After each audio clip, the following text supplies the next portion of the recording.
After a week of conversation of who should be or who shouldn't be, the pick is in. I made my selection at number 6. I'll let you know what it came down to. Plus, we'll continue to take a look at other big-time programs in college football as it pertains to the NFL draft. That's all coming up on Friday's edition of the Locked On Raiders podcast for March 28th, 2025.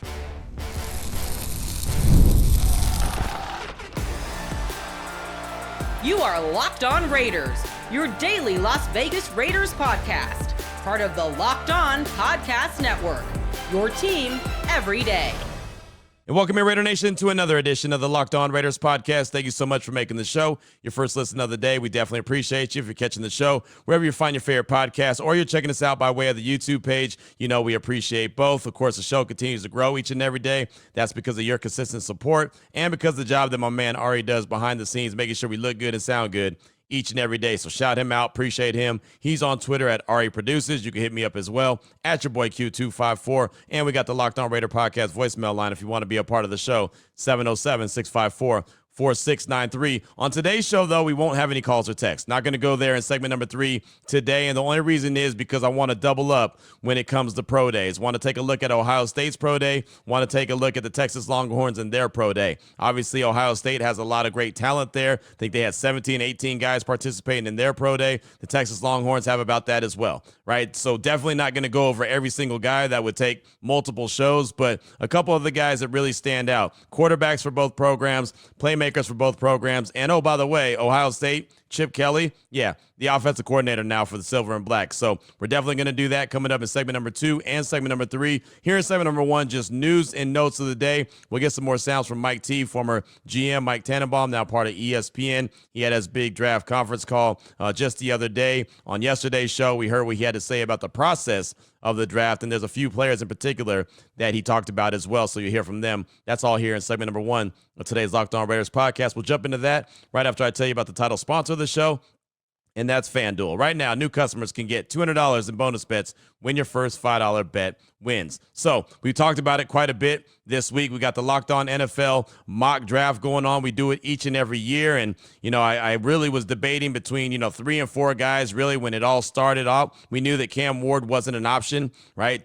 Tyler Rowland, host of Locked On Titans, he turned that thing in quick. Right before the email really even finished sending, he was already turning in the card for Cam Ward. So we knew he was going to go number 1 to the Tennessee Titans. Didn't think there was going to be a chance for the Raiders to get Shedeur Sanders. I figured he was going to not drop. He didn't. Mason Graham did not drop. So those are just a couple of the guys that the Raiders had no options at pick number 6. But I knew that there was a chance that Ashton Jeanty would be available. Armand Membu was going to be available, the offensive tackle out of Missouri. Teteroa McMillan, wide receiver out of Arizona. Right, there's a couple of guys that were definitely in play for the Silver and Black. And we've had a lot of really good conversations throughout the course of the week. Had a few conversations on my radio show, Unnecessary Roughness, on Raider Nation Radio 920 as well. Just getting as much feedback from Raider Nation as possible as I had to go into this decision and find out and figure out who I was going to make the pick at number 6 for. So I made the pick, and I'll just tell you this. I can't tell you who I picked because obviously that ruined the show that we've got coming out on the Locked On Podcast Network pretty soon.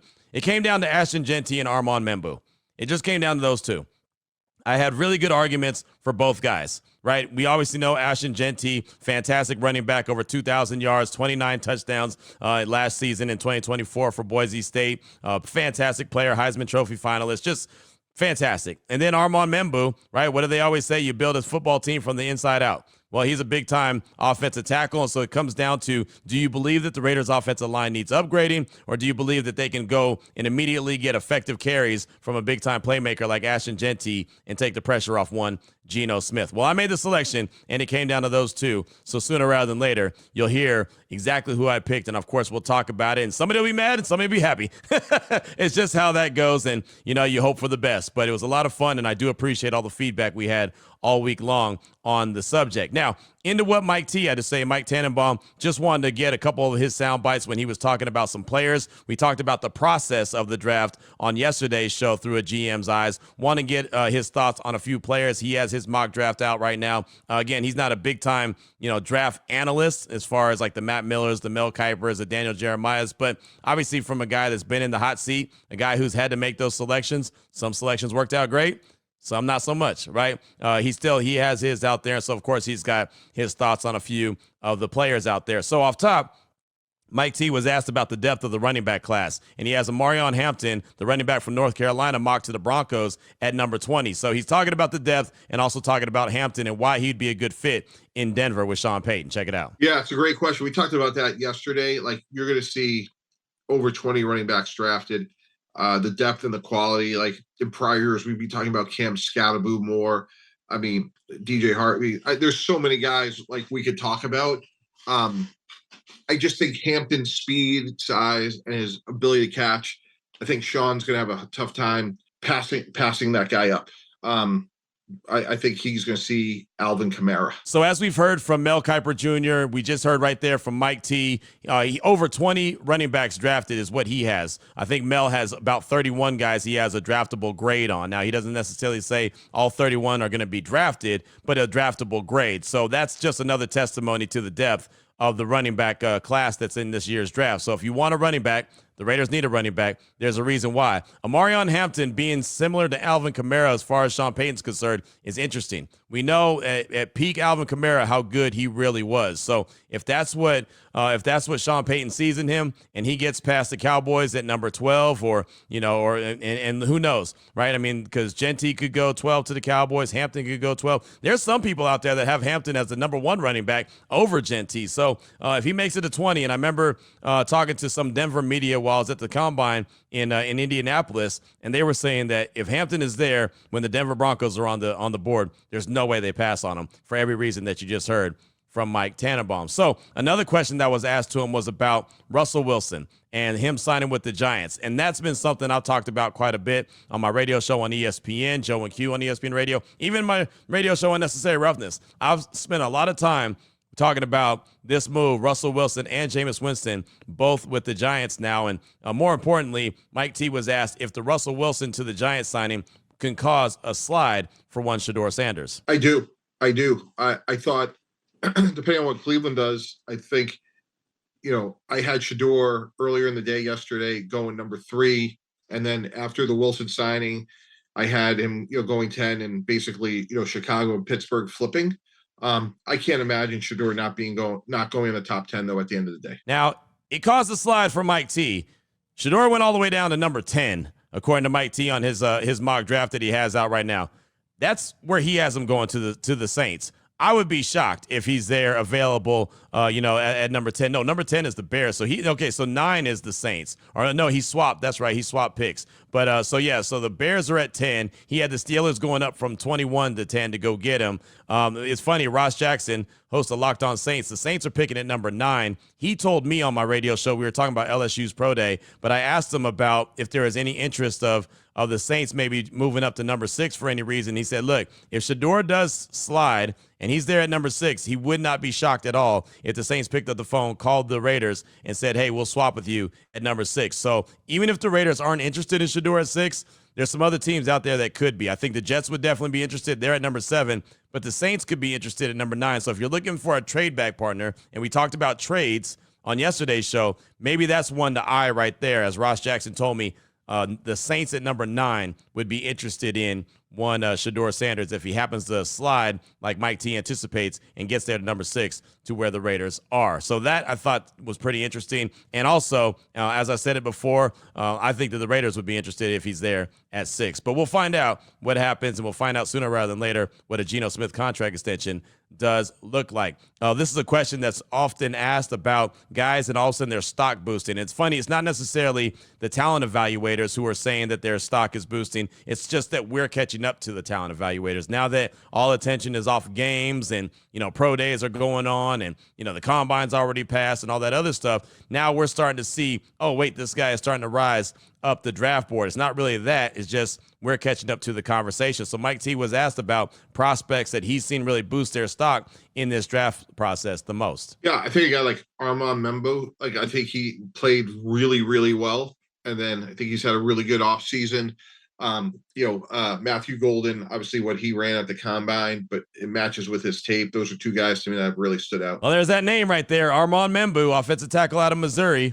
right? I mean, a lot of folks thought that the offensive tackle out of LSU, Will Campbell, was going to be the guy. A lot of folks thought the young man out of UT, University of Texas, was going to be Banks. Kelvin Banks was going to be the first offensive tackle off the board. Now he's looked at as the third. Membu's looked at as the first. Campbell the second. And I don't really know what happened, why they've moved so much and they've shifted so much. Campbell, I know they said that his arms were a little short at the combine, but then he had his pro day at LSU and he came in with good size arms. So I guess it's all a crapshoot. it's all whatever flavor Kool-Aid you prefer, right? Some will pick Membu, some will pick Campbell, others might pick Banks. But you heard what he had to say right there. Armand Membu, offensive tackle out of Missouri. Obviously, we've had a lot of conversation about him. And then Matthew Golden, the wide receiver out of UT as well. You'll actually hear about him in segment number 3 as my guy Mike Hardball Harge covers the Texas Longhorns like a glove, talked about him as well as Quinn Ewers. So that'll come up in segment number 3. So, and there's a conversation of could Golden be the first wide receiver off the board as opposed to Teteroa McMillan out of Arizona. Final soundbite from Mike Tannenbaum, former GM of the Jets and front office man of the Miami Dolphins. This is about Travis Hunter, right? If he's the GM, you're turning in the card for Travis Hunter. What are you turning the card in? Wide receiver or cornerback or both? What are you doing? I would go with play him at corner and then give him 15, 20 plays a game, red zone, third down, high consequential plays at receiver. I think what he's doing is really remarkable. I don't think we give him enough credit. He averages 114 plays a game at Colorado.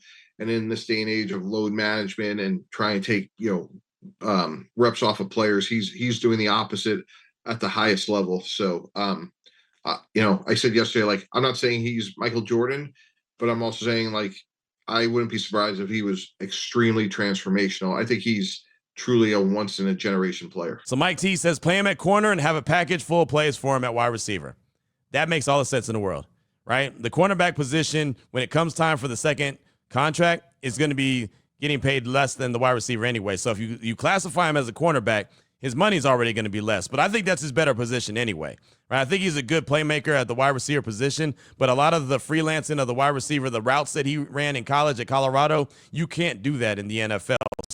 So I think he's going to have to continue to acclimate himself. I think he will. He's a heck of an athlete. Obviously, the snaps that he does per game in college was phenomenal. I think he has an opportunity to be a full-time cornerback and, 15, 16 snaps per game offensively. And anytime he comes in the game on offense, you have to pay attention. You have to be aware because you know how dangerous he really could be. I'll tell you this. If he had been available at number 6 in our Locked On NFL mock draft, I would have taken Travis Hunter. I'd have figured it out. Yeah, you're a corner. You'll be a wide receiver too. If he was available, oh yeah, I would have taken him, no doubt. But clear as day, he was not. So that's what I got for you for segment number 1 of today's Locked On Raiders podcast. Coming up in segment number 2, Dan Hope from 11warriors.com joined my radio show on Thursday to talk all things Ohio State and their pro day, and even a little Chip Kelly. You'll hear that conversation next in segment number 2 of today's Locked On Raiders podcast. Before we get to that, though, I do want to tell you about the title sponsor of the show, and that's FanDuel. March Madness is here. Sweet 16 action, as a matter of fact, right? FanDuel's giving you the chance to get in on the action like never before. Right now, new customers can get $200 in bonus bets when your first $5 bet wins. That's $200 extra bucks to use on everything from buzzer beaters, Cinderella stories, and even who's cutting down the nets. And I know, don't tell me, Q, there is no Cinderella stories. I know. This year, there's not. Don't worry. I know a lot of people are saying you'll never see him again. Don't worry. It's going to be all right. It's just a one-year sample size. We'll see what happens next year. But the favorites are playing, and they are balling. As a matter of fact, you could pick the favorites. That's always a lot of fun. Spreads, totals, game props, whatever the case may be. You can get into the tournament games just about each and every day, all weekend long. It's going to be a lot of fun to watch them, cover them, and play them, right? The FanDuel app is simple to use. When you win, you get paid instantly. No waiting around. Visit FanDuel.com. Get in on all the college hoops action all tournament long. All right, Raider Nation, here we go. Segment number 2 of today's Locked On Raiders podcast. Want to let you hear all things Ohio State and their pro day. And I had a really good conversation with Dan Hope from 11warriors.com on my radio show on Thursday. Probably about a 15, 16-minute conversation. Obviously, Ohio State has a ton of prospects that were at their pro day. Like 17 guys were working out, over 140 NFL, player personnel and just pro personnel guys there, from head coaches to GMs, scouts, all that, over 140. That's incredible. But a lot going on when it comes to Ohio State. So here's part of that conversation where we talk about Chip Kelly as offensive coordinator, Will Howard at quarterback, and running backs Travion Henderson and Quinshon Judkins. Here's that conversation with Dan Hope. When it comes to Chip Kelly and his offense, going there to Ohio State to be the offensive coordinator, as the year went on, how did you see his offense really develop? Yeah, I mean, I think he did obviously a great job when you look at the end result of course, winning a national championship. I think he did a great job of playing to Will Howard's strengths, building the offense around his ability to, both throw and run the ball. Certainly I think especially in the playoff, you saw him do a lot of creative things to get the ball in playmakers' hands like Emeka Egbuka, Jeremiah Smith. And then, the running game, I think, was really an area where you saw a lot of growth with Chip Kelly coming in. He's always been known for having really good run games, and I think that's something that you definitely saw with Chip Kelly coming in last year. I think, for them to be able to endure, multiple injuries to guys who are going to be picked in the NFL draft here next month, and to be able to overcome those things, I think he did a really good job of, working through those things schematically and putting players in position to be successful. So when it comes to the pro day, what was the atmosphere like? I mean, coming off a national championship, I know there was so much NFL personnel there. What was that like, just kind of being there and taking all that in? Yeah, it was a packed house, over 140 NFL personnel there representing all 32 teams, which, no surprise. I mean, you're looking at a team that had 17 draft prospects there yesterday, pretty much representing every single position group. And so no matter what your needs are in this draft, there was a reason for your team to be at that pro day yesterday because Ohio State has a little bit of everything in this draft class. And so I think, that's really, kind of the overall vibe of the day is, you see, Will Howard throwing to receivers. You see the offensive linemen, the defensive linemen working out, all the different position groups. Ohio State, they might not have that one prospect this year who's that, top 10 kind of guy like a C.J. Stroud or a Marvin Harrison Jr. was, but they have such a deep draft class. They've got a little bit of everything, and, all 32 teams have reason to be looking at the Buckeyes this year. You mentioned Will Howard throwing to the prospects. He's a national champion, right? The Raiders could be looking at a quarterback early in the draft. They could be looking at one a little bit later. When you see Will Howard, kind of what are his strengths and weaknesses as you saw him play throughout the course of the year? Yeah, I think he's a guy who, honestly, I think deserves more credit than he gets for the passing ability that he has, especially what we saw from him in the college football playoff. He's a guy, maybe he doesn't have that, elite arm strength, that just, elite, accuracy on the ball, but, you saw it in the biggest games of the season. He just made plays, and I think the biggest strengths that he has really are his leadership and his intangibles. He's a guy that, everybody on that team believed in him as their leader, and he just did such a great job of rallying everyone around him. And I think he's a guy you look at going to the NFL, probably starting his career as a backup. I think he has the perfect mindset for that because I think he's a guy who's going to go in to whatever team he goes to and is going to work really, really hard and is going to be a great team guy. And I think he's one of those guys that, maybe, the physical skill set, there's other quarterbacks in this draft who are more impressive, but I won't be surprised if Will Howard ends up having a very successful NFL career just because of the mental makeup that he has.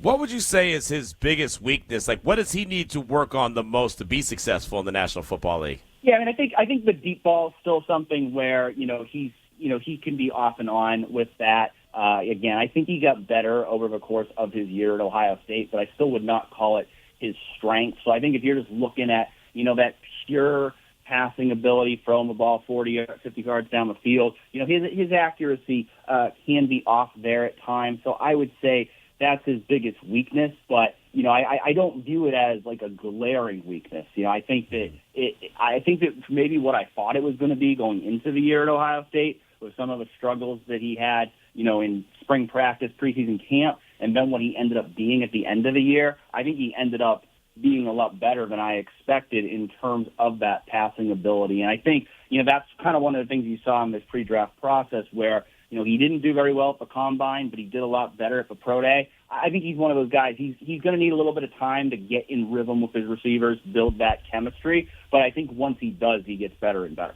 Again, we're talking with Dan Hope. He's talking all things Ohio State and their pro day. That was about the quarterback, Will Howard. The running back room, the running back class in this draft is very, very deep, and Ohio State has a couple special guys, Travion Henderson and Quinshon Judkins. A lot of people are looking at Henderson as maybe he could be the best running back in this draft when it's all said and done. What are your particular feelings on Henderson? Let's start with him. I think the thing that makes Henderson special is just that explosive burst that he has. I think, that's the trait. Like, if you were looking at all the running backs in the class, that's the trait that sets him apart, is just that the explosive home run hitting ability he has. There might be other backs that are a little bit more of a well-rounded back than he is, but I think he has a home run hitting ability that makes him unique. And then I think you saw this past season, he really did grow in terms of becoming a complete back. His blocking got much better in his last year at Ohio State. He's shown some of that pass-catching ability out of the backfield as well. I wouldn't say that's his strength in terms of, being a pass catcher, but I think it's something he's shown he has the ability to do. But I think just that, dynamic ability to, accelerate, to make people miss, is what gives him a chance to be special. What about, on the other side of things, Quinshon Judkins and what he brings to the table? Yeah, I think Quinshon's just a really solid all-around back. I think he's one of those guys. He's a tough runner. He's physical, but you saw it with the numbers he put up at the combine. He's also a fantastic athlete, and so I think he's just well-rounded. I think when you talk about Travion kind of having that special trait, I don't know if there's that one trait that I look at with Quinshon and say that really stands out. I think he's just kind of well-rounded in all phases of the game, and I think he's a guy that, you could see him, being that second, third-round pick and going on to have a really productive NFL career just because, he's got the size, he's got the strength, he's got the athleticism. There's not really any big weakness in his game. He's just a really well-rounded back. How much, or what was the relationship like, I guess I should say, with Chip Kelly and those two backs, and how much do you think Chip Kelly might want to be coaching one of those on the next level? Yeah, I think it was a really good relationship. I think, Chip did a great job of, coming in Ohio State. He came in a little bit late because they originally hired Bill O'Brien, then, ended up hiring Chip Kelly. But I think he did a really good job of, building relationships with players, in that 1 year and, making, guys really believe in what he was doing. And so, I certainly wouldn't be shocked, if the Raiders, they don't draft Ashton Jeanty, they're looking for a running back in that day 2 range. I certainly wouldn't be shocked if he drafted either one of them. Again, I could have split up that conversation into 2 segments, right? And there has so much talented players. But, I asked them that question about Henderson and Judkins in particular because I still believe that the Raiders are going to come out of this draft with multiple running backs.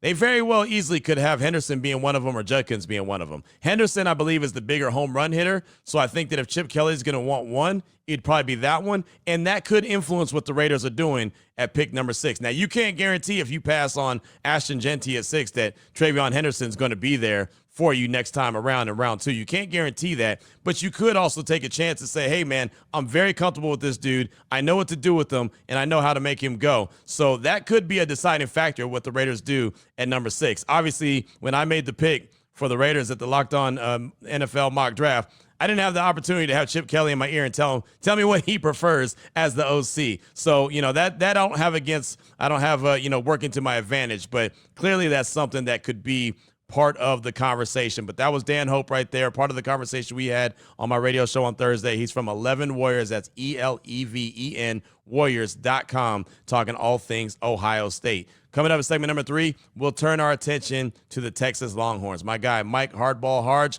talking all things UT. We'll talk some Quinn Ewers. We'll talk some Matthew Golden and more next on the Locked On Raiders podcast.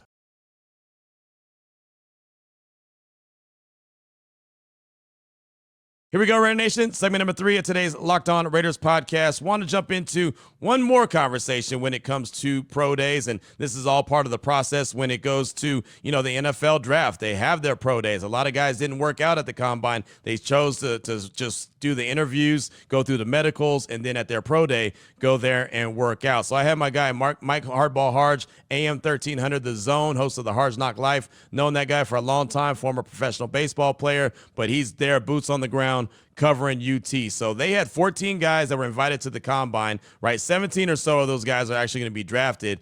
the UT program is big time now, right? Steve Sarkisian's done a really good job with them. There was a time when I was in Central Texas covering not only Baylor, but the Longhorns and all the Big 12 where Texas wasn't getting any guys drafted, especially in the first round. It's like, man, what happened to the Longhorns? They don't have anybody. Now they're up to 14, 15, 16, 17 guys getting drafted each and every year. They had a ton of them last year. They're going to have a ton of them this year. And guess what? Next year, yeah, same thing. They've got a lot. Like Kelvin Banks, the offensive tackle, Jahdae Barron, the cornerback, Alfred Collins, defensive tackle, Isaiah Bond, the wide receiver. He was a transfer from Alabama. Jadon Blue, the running back, another really quality running back in this deep running back draft class. Baron Sorrell, the linebacker. Raiders need a linebacker. That's one to pay attention to. He's an edge rusher / linebacker. Really, really talented. Obviously didn't have time to talk about all those guys with Harbaugh because, well, it would take a long time. It'd be a very long interview, and we didn't have all that time. Probably still went about 15 or 16 minutes. I'm only going to give you about a handful of minutes here, really where we're going to focus in on the quarterback and the wide receivers. So wide receiver Matthew Golden, he'll be part of the conversation. Quarterback Quinn Ewers will be part of the conversation. We started off with the quarterback and how he looked at his pro day. He looked really, really good. And one thing that has been his Achilles heel, believe it or not, is his ability to connect on the deep ball. He's got one of the strongest arms that you're going to see out there, but you never see it because it looks so effortless.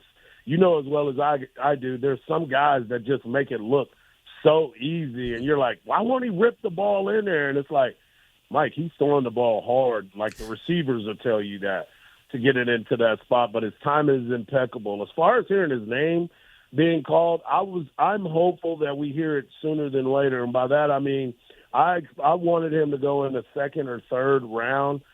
Some people have him going in the fourth or fifth.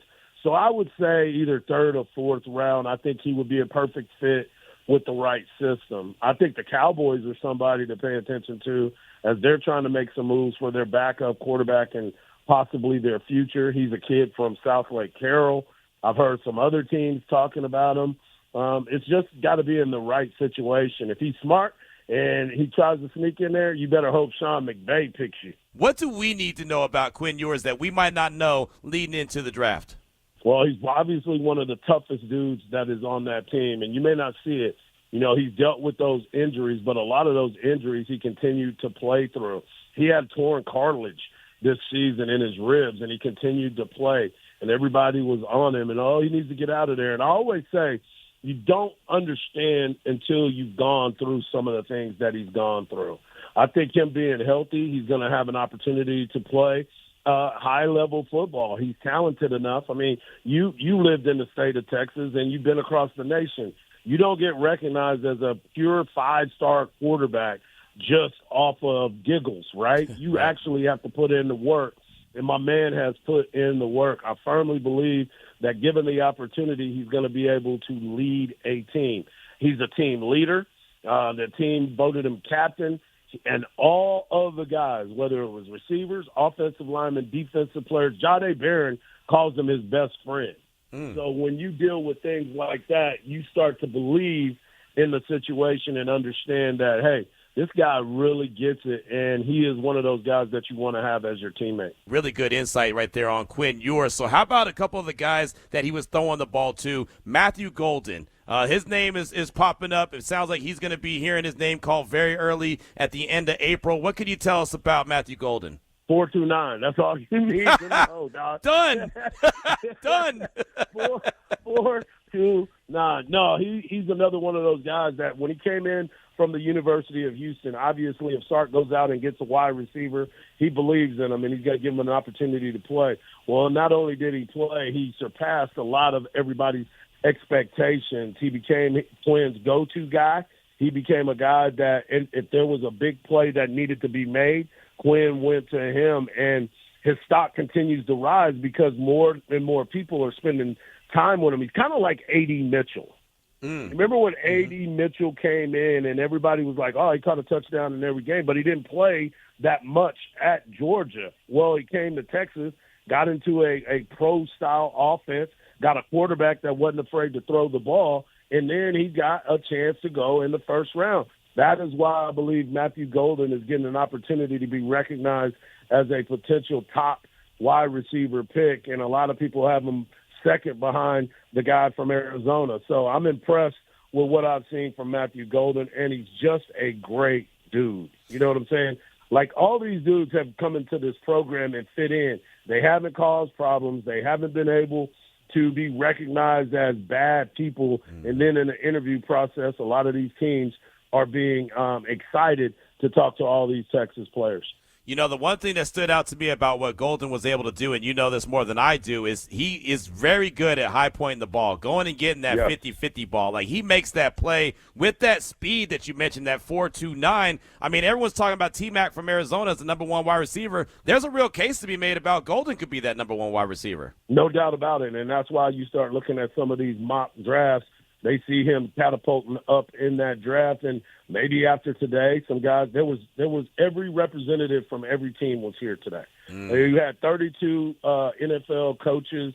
You had 32 NFL, not all coaches, but some of the personnel. You saw some GMs that were here, some player personnel guys that were here, and some specialty guys. So they were all represented, and that's the other part of it. They're getting a chance to see these guys up close.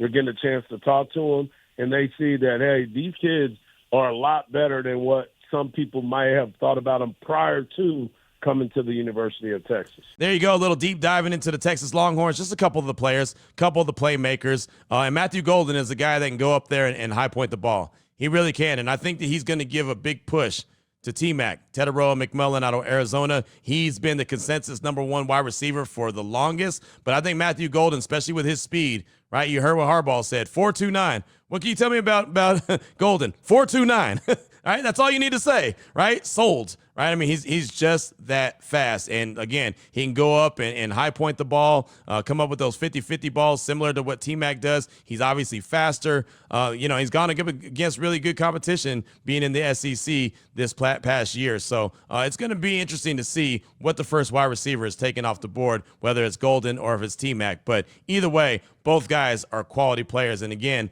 the Longhorns, they have plenty of quality players that will be in this year's draft that you'll hear their name called early and often, like Jahdae Barron, first-round cornerback. Isaiah Bond, I think he'll probably be a second-round wide receiver. Jaden Blue, probably be a second- or third-round running back. Collins, the defensive tackle. Banks. All these guys, Banks will definitely be a first-round offensive tackle. So they're going to have, again, plenty of representation coming up at the end of April in Green Bay, Wisconsin when it comes to the draft and how many Longhorns hear their name called early and often on draft day. So that's what I got for you, and hopefully you enjoy taking a peek behind the curtain when it comes to Ohio State and the Texas Longhorns, getting a little pro day action and getting caught up to speed on a few of these players. Ohio State, obviously, Will Howard, the quarterback, and Quinn Ewers, the quarterback from Texas. And at some point in this draft, I do believe the Raiders will come away with a quarterback, whether that's early or it's a little bit later. Any of these guys definitely could be in play. Chip Kelly clearly knows Will Howard. He knows the good and the bad. So he's a guy that maybe is, in the mix later on for the silver and black. But coming up on Monday, the NFL owners meetings will be going on in Florida. My guy Vinny Bonsignor will be there for that. Pete Carroll, John Spytek, Mark Davis, those guys are all expected to speak at some point. So hopefully I'm able to get some sound from Vinny. And if I can, definitely bring that to the table. That'll be Monday. But, of course, throughout the course of the weekend, we'll find out more news and notes. Maybe we'll find out about a Geno Smith extension. Maybe the Raiders will sign some more free agents. Who knows? But there's going to be plenty going on because, well, the NFL, regardless if the college tournament's going on or not, the NFL never sleeps, and they're always going to be a part of the news. So, of course, we'll be back at it on Monday doing the same thing as we do each and every day. So, Raider Nation, enjoy your weekend. Enjoy the tourney. I know I'm going to enjoy the tourney and have a really good time, and, well, that's what it's supposed to be. So, until Monday, Raider Nation, take care of yourself, take care of your family, love on your family. Most importantly, as always, just win, baby.